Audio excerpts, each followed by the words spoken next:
Assalamualaikum warahmatullahi wabarakatuh. Tindakan keji yang tidak hanya merenggut nyawa, tetapi juga menorehkan luka yang mendalam di hati mereka yang merasa ditinggalkan, menyisakan ketakutan pekat yang bersemayam dan trauma yang menjadi bayang-bayang kelam dan mencekam.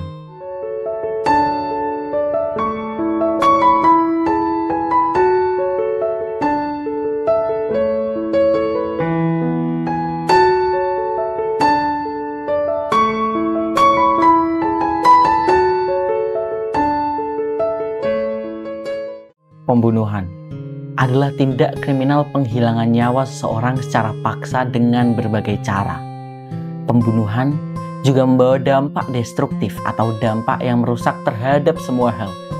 Selain melukai keluarga korban dengan rasa kehilangan dan trauma mendalam, tindakan ini juga memicu terhadap ketakutan, merusak rasa aman dan nyaman, dan menciptakan situasi mencekam di kalangan masyarakat.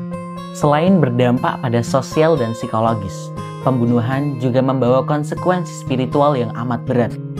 Dalam ajaran agama, dikatakan bahwa pembunuhan adalah dosa besar yang dapat memicu kemarahan dan laknat dari Allah, yang menunjukkan betapa besarnya dosa ini di mata Tuhan.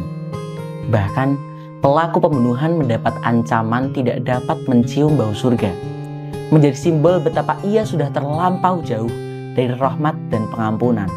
Hal ini mempertegas bahwa pembunuhan tidak hanya melukai di dunia, tetapi juga menghancurkan di akhirat.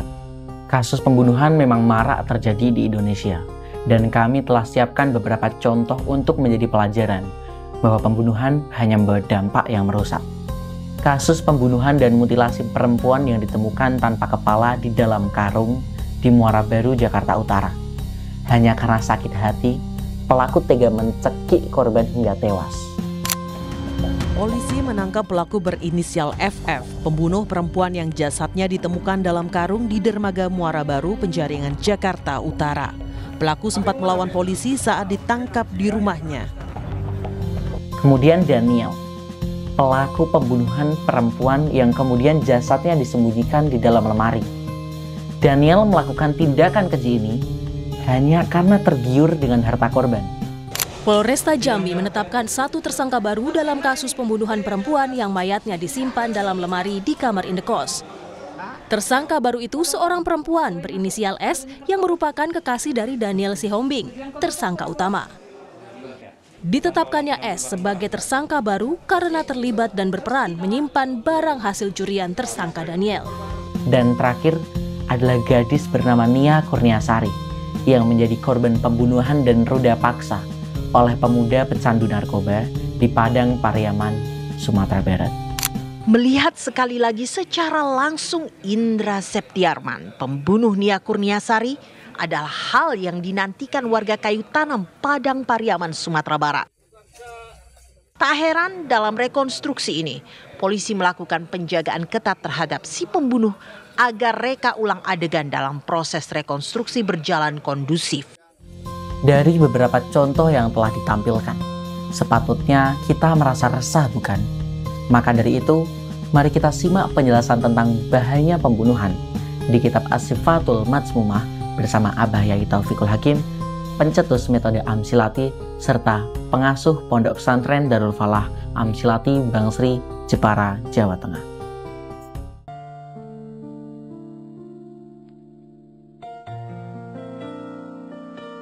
Bismillahirrahmanirrahim. Assalamualaikum warahmatullahi wabarakatuh. Bahayanya pembunuhan. Pembunuhan menjadikan Allah murka dan Allah melaknatnya. Sebagaimana firman Allah, waman lan utawi sapane wong yaqtul iku mateni sapa man mukminan ing wong mukmin muta'ammidan hale sengaja. Barang siapa yang membunuh seorang mukmin dengan sengaja, fajazauhu mongko utawi balesane man jahannamu iku neraka jahannam. khalidan hale selawasi fiha ing dalem jahannam. Maka balasannya adalah neraka jahannam, dia kekal di dalamnya. Wa ghadiba lan bendu Allahu sinten Allah alaihi ing atase man, Allah murka kepadanya. Wala'ana lan nglaknati sinten Allah hu ing man, dan Allah melaknatnya. Wa a'adda lan nyawesake sinten Allah lahu marang man adzaban ing siksa aliman kang gedhe, dan Allah menyediakan baginya siksaan yang sangat besar. Bahaya pembunuhan yang kedua. Pembunuhan adalah dosa yang diputuskan pertama kali besok di akhirat nanti atau besok di hari kiamat. Sebagaimana hadis Rasulullah Shallallahu Alaihi Wasallam, awaluma utawi kawitane perkara yuhasabu kang dihisab bihi kelawan ma al abdu sapa kawula as-sholatu iku sholat. Yang dihisab pertama kali dari seorang hamba adalah sholat. Wa awwaluma lan utawi kawitane perkara yuqdo kang diputusake apa ma bainan nasi ing dalem antarane menungso fitimai iku ing dalem perkara kang ngilekake geteh. Dan yang pertama kali diputuskan atas dosa sesama manusia adalah pertumpahan darah. Hadis riwayat Imam Nasai.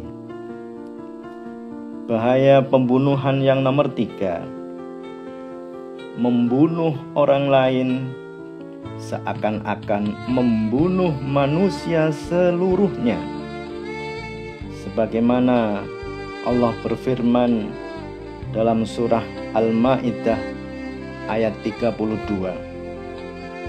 Man utawi sapane wong otala iku mateni sapa man nafsan ing awak-awakan bi ghairi nafsin kelawan tanpa alasan mateni awak-awakan au fasadin utawa gawe kerusakan fil ardi ing dalem bumi faka annama qotala mongko kaya mateni sapa man annasa ing menungso jami'an hale sekabehane. Barang siapa yang membunuh seorang manusia bukan karena orang itu membunuh orang lain atau bukan karena membuat kerusakan di muka bumi, maka seakan-akan dia telah membunuh manusia seluruhnya. Bahaya pembunuhan yang nomor 4. Pembunuhan adalah salah satu dosa dari 7 dosa yang membinasakan. Sebagaimana Rasulullah Shallallahu Alaihi Wasallam bersabda, ijtanibu ngadohono sapa sira kabeh as-sab'a ing perkara 7 al-mubiqati kang binasaake kabeh.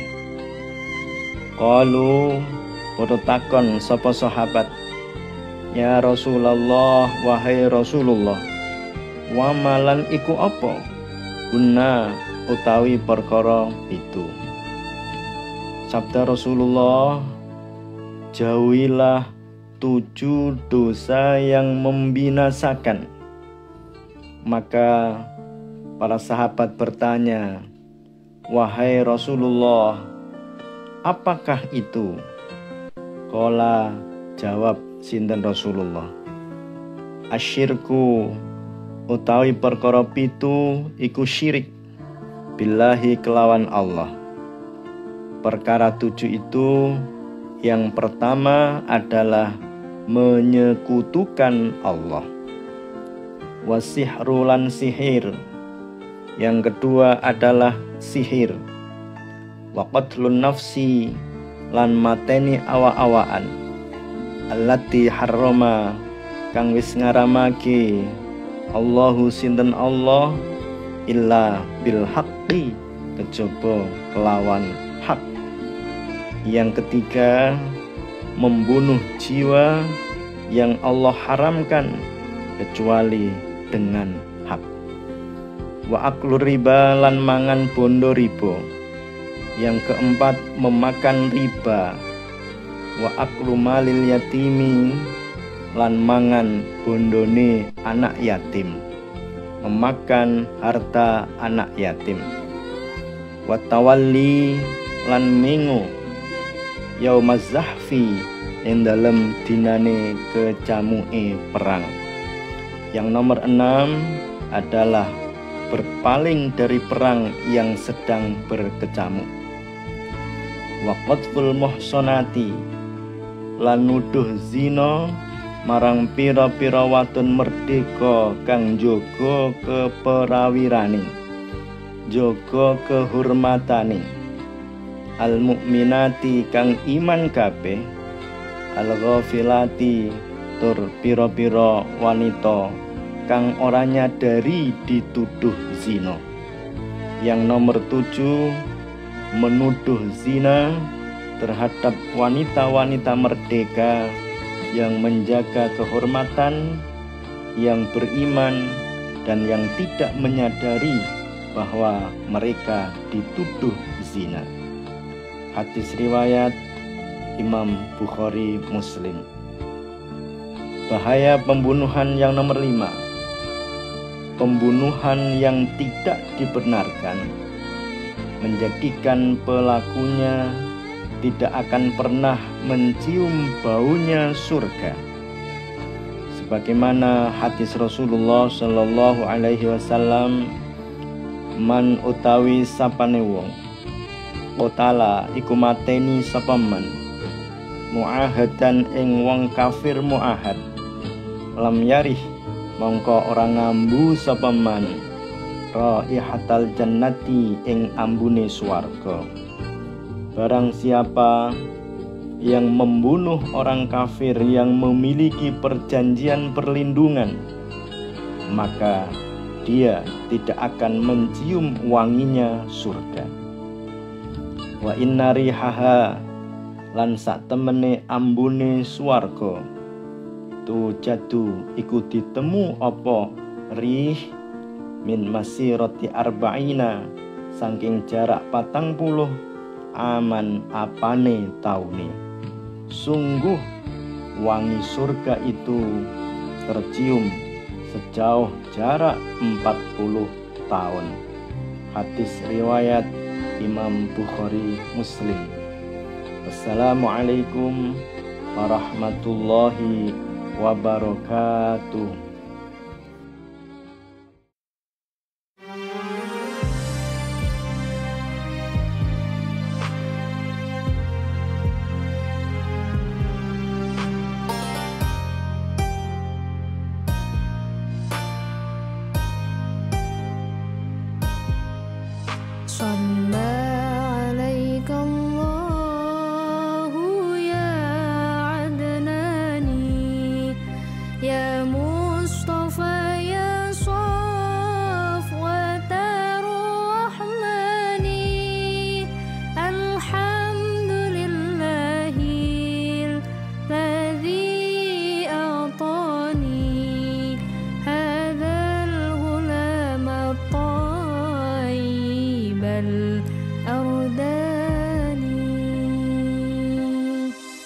Pembunuhan menjadikan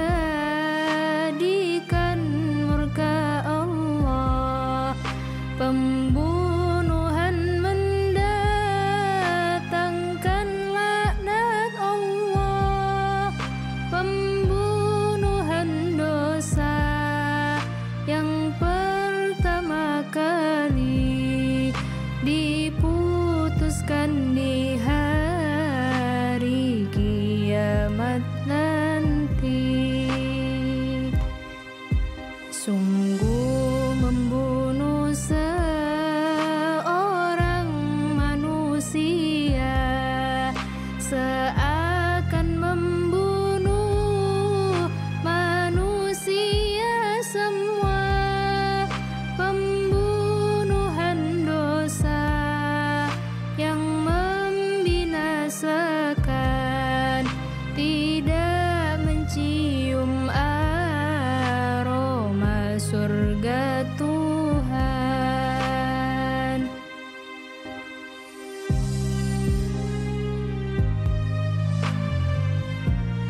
صلى عليك الله يا عدناني يا مصطفى يا صفوة الرحمن الحمد لله الذي أعطاني هذا الغلام الطيب الأرداني.